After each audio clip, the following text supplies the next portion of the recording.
Meu nome é Felipe Persigo, seja muito bem-vindo. No vídeo de hoje eu quero te dizer que o Bitcoin não foi a primeira criptomoeda a existir. É isso mesmo que você está ouvindo. Houveram tentativas de criações de outras criptomoedas antes dele. E nesse vídeo eu vou te ensinar quais foram essas tentativas e como que essas outras tentativas influenciaram no que é o Bitcoin hoje. Se é a sua primeira vez aqui, seja bem-vindo. Já aproveita e se inscreve no canal, porque quando saírem vídeos novos, você é notificado, mas você também fica a par do que está acontecendo nesse universo cripto. Mas vamos ao que interessa, vamos dar uma olhadinha nessa história de que o Bitcoin não é a primeira criptomoeda.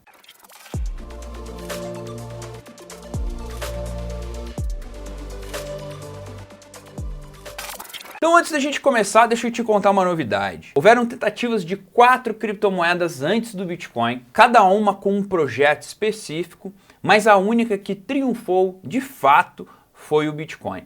Quando a gente fala em cripto, quando a gente fala em moeda digital, a primeira coisa que remete à nossa cabeça é uma moeda 100% digital, uma moeda que funciona no âmbito apenas da internet. Inclusive eu tenho um vídeo aqui no meu canal em que eu falo sobre moeda digital, o que é uma moeda digital de fato. E muitas vezes as pessoas remetem a moedas digitais, a criptomoedas, a coisas que não são tangíveis, são aquelas coisas de mentira, né? Muitas pessoas acabam brincando, é dinheiro de mentira, mas não é.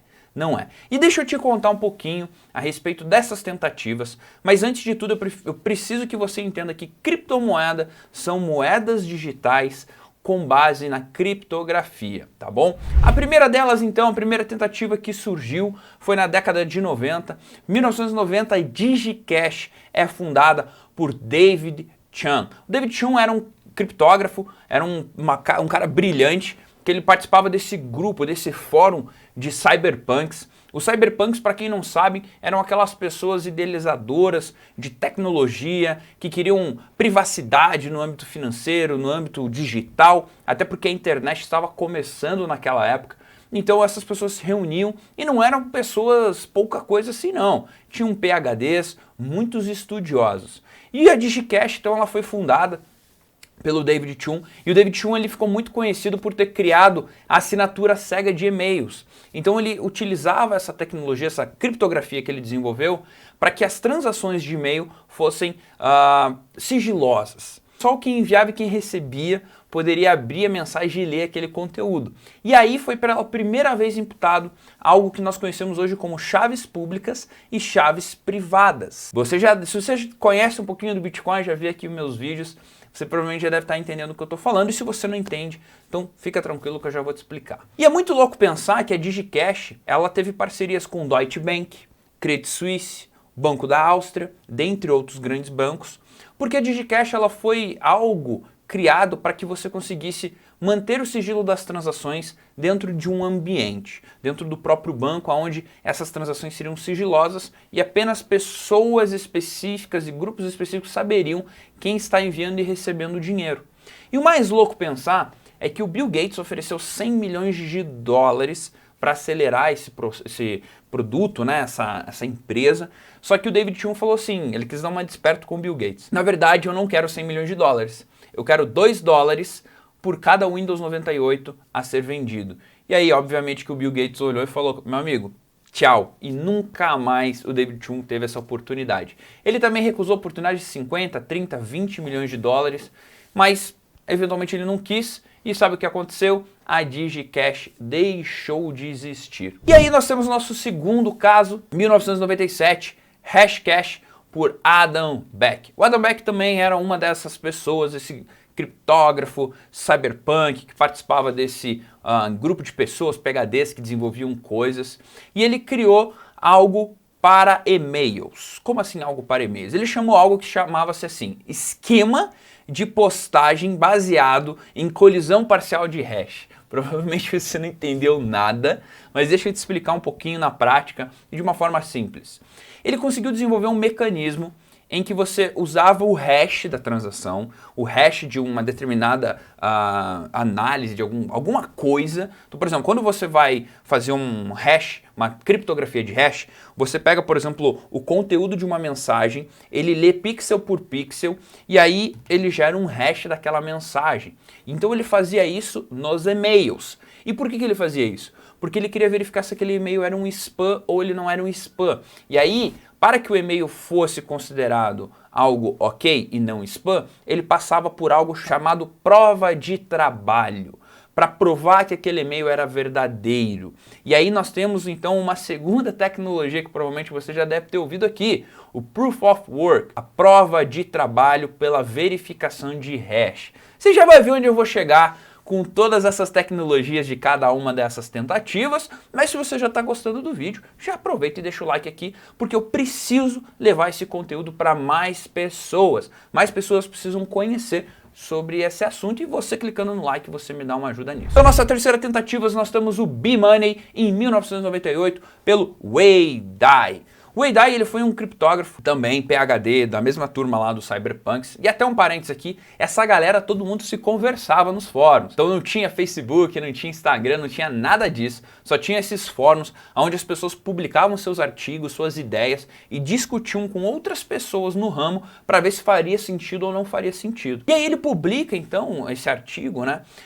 E é a primeira vez que a gente vê algo parecido com o blockchain que nós conhecemos hoje. O Wei Dai, ele quis implementar algo, um conceito para as pessoas de que cada pessoa deveria ter um servidor próprio e que seria feito assinaturas de cada transação que seria realizada por esse sistema descentralizado. Então cada pessoa teria um servidor próprio, onde dentro desse servidor uma cópia de todas as transações seria guardada, armazenada ali dentro, e para que uma nova transação fosse efetuada, todos os servidores precisariam verificar essa transação. Então, aqui, mais uma vez, a gente pode ver uma similaridade com o blockchain e com os mineradores. Esses servidores que ele menciona, cada pessoa, hoje são os papéis dos mineradores. Mas calma, eu preciso me segurar, que senão eu já vou contar todos os segredos do Bitcoin aqui para vocês. Em 1998, nós temos também nossa quarta tentativa, que foi o Nick Szabo, criando a BitGold. A BitGold, ou melhor, o Nick Szabo, ele é um dos caras mais brilhantes no mundo aí das criptografias, na parte do Bitcoin em si, ele é muito conhecido no ramo do Bitcoin, até porque muitas pessoas acabam dizendo que ele é o Satoshi Nakamoto, e ele já deu a entender sobre isso, só que ele não consegue provar. Então tem aquela galera que acredita muito nele e tem aquela galera que não acredita nada nele. Eu particularmente sou o cara que não acredita que o Nick Szabo eu particularmente acredito que o Hal Finney é o inventor do Bitcoin. Mas todos eles obviamente trabalharam em conjunto de alguma forma.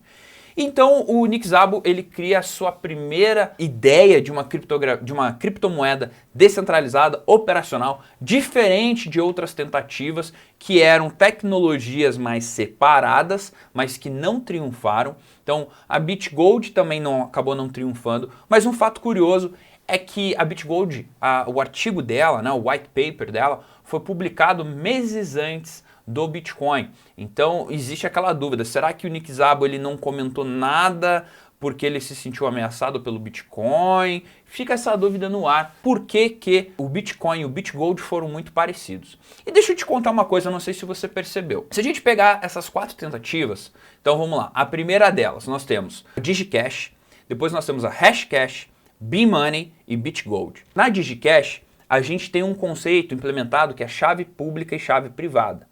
Ok? Na Hashcash, nós temos a prova de trabalho pela verificação dos hashes. No B-Money, nós temos o primeiro conceito de mineração implementado nesse âmbito. E daí nós temos o BitGold com a parte de descentralização e funcionamento de uma criptomoeda. Se você pegar as características do Bitcoin, ele utiliza todas essas tecnologias. Ele utiliza um blockchain que verifica as transações através da verificação de hash. Ele usa também a chave privada e a chave pública para as carteiras de Bitcoin. E ele também possui diversas outras características aqui mencionadas. Então, como você pode ver, existem tecnologias muito similares e que o Bitcoin só conseguiu triunfar por obter todas elas, ok? Não é algo criado do nada, não é algo simplesmente inventado, até porque os cyberpunks daquela época, eles eram PhDs. PHDs. E PHDs até hoje não é qualquer pessoa.